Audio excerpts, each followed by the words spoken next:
To support e-submission, we use either Turnitin or Moodle assignment drop boxes, both of which can be added to your Moodle module. To add either Dropbox, turn edit mode on and navigate to the appropriate section. So in this case, assessment submission. Now, before deciding which type of assignment to use, think about what you're asking the student to do.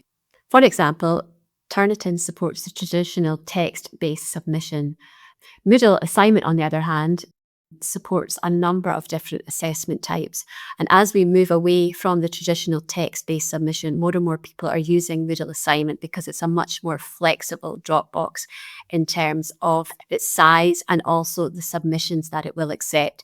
So for example, if you are asking students to submit a narrated PowerPoint presentation, or you're asking them to link to a Panopto recording or a Microsoft Sway, Moodle Assignment will support that.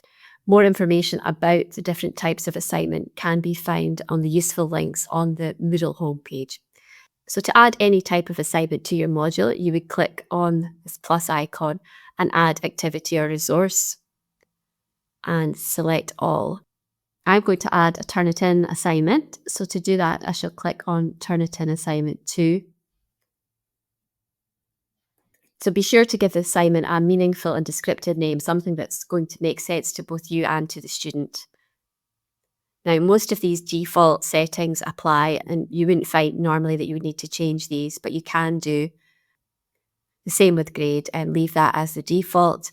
Here you have the start date, so that's the date from which you will accept submissions, date and time, and the due date is obviously the date by which you expect students to submit.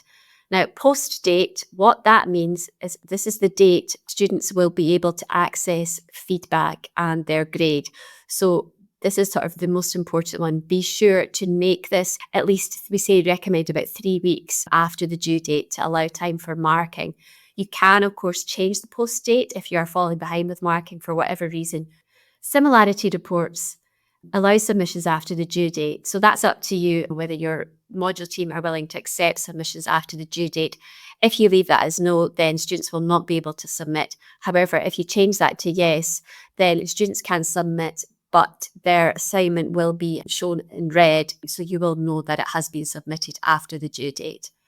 Under report generation speed, this is basically telling you how many opportunities you will allow students to submit. So for example, for a draft checker box, we normally set that to the middle one, which means that students can submit unlimited submissions until the due date.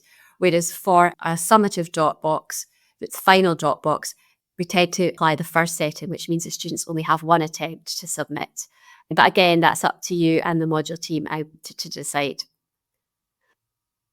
And as for store student papers, what we tend to recommend is for a draft checker box, you would set that to no repository. This just means that when the student comes to submit to their final Dropbox, there's less chance of a high match to their own work. Whereas for the final Dropbox, we would set that always to standard repository. Again, these defaults you'll find will probably be suitable for you, but just take some time to read through them. If you wish to add a marking rubric, then you would click on Grade Mark Options and you would select the rubric from your library of rubrics. There's information on how to create rubrics in other videos, but I'm not going to focus on that just now. You would select the rubric that you wanted to add to the Dropbox and then you would just hit Save and Return to Course.